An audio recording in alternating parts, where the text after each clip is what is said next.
नमस्कार। आज हम बात करने वाले हैं सूजन हिल के एक बहुत ही powerful play on the face of it के बारे में। ये एक ऐसी कहानी है जो उम्मीद, दोस्ती और सबसे बढ़कर हम दुनिया को कैसे देखते हैं उस नजरिए की बात करती है।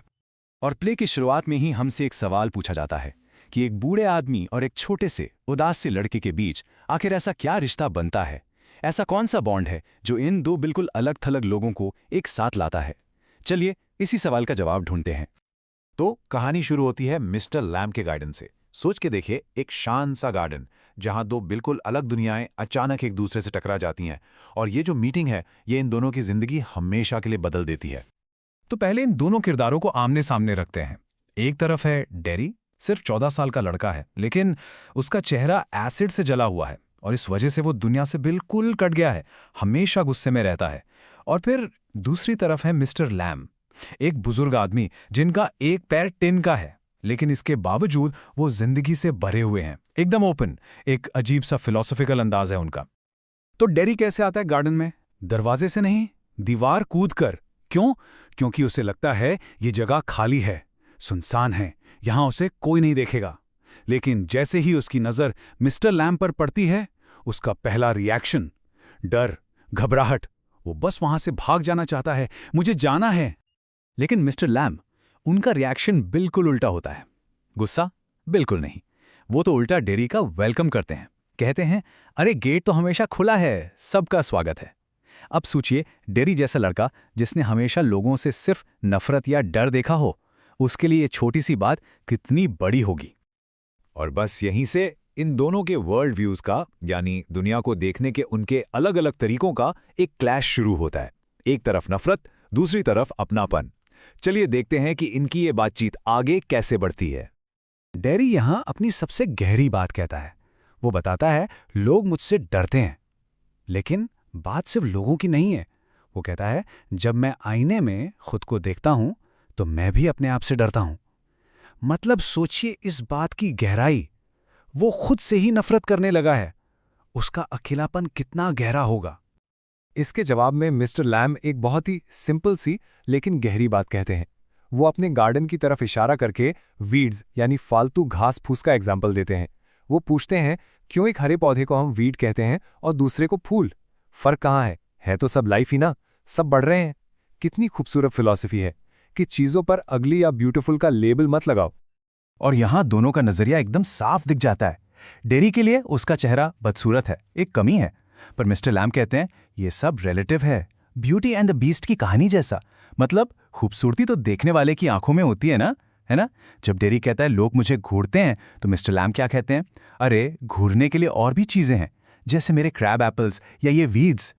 जब डेरी कहता है कि मैं तो अकेले ही ठीक हूं, कम से कम लोगों से दूर तो रहता हूं, तो मिस्टर लैम उसे एक अजीब सी कहानी सुनाते हैं। एक आदमी था जो हर चीज से डरता था, और इस डर के चक्कर में उसने खुद को एक कमरे में बंद कर लिया। और फिर पता है क्या हुआ? उसी कमरे में एक तस्वीर दीवार से गिरी उसके सर पर, और वो मर गया। मैसेज क्या है? सिंपल, आप डर से भाग नहीं सकते, वो आपको कहीं भी ढूंढ लेगा। अब मिस्टर लैम के इन बातों का डेरी पर जादू सा असर हो रहा है। शायद जिंदगी में पहली बार किसी ने उससे इस तरह से बात की थी, और अब उसके सामने एक बहुत बड़ा फैसला है, एक चॉइस। डेरी के इस बदलाव को हम इन 4 स्टेप्स में देख सकते हैं। पहले तो उसे डाउट होता है, मिस्टर लैम की बातें उसे अजीब लगती हैं। फिर धीरे धीरे एक कनेक्शन बनता है, वो मान लेता है, हाँ मुझे यहां अच्छा लग रहा है। तीसरा स्टेप है कॉन्फ्लिक्ट, जब वो घर जाकर अपनी मां से बहस करता है। और फाइनली कमिटमेंट, वो एक पक्का इरादा कर लेता है कि नहीं, मैं वापस जरूर जाऊंगा। अब आती है डेरी की मां।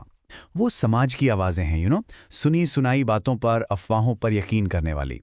वो डेरी को साफ साफ मना कर देती हैं कि उस आदमी के पास वापस नहीं जाना।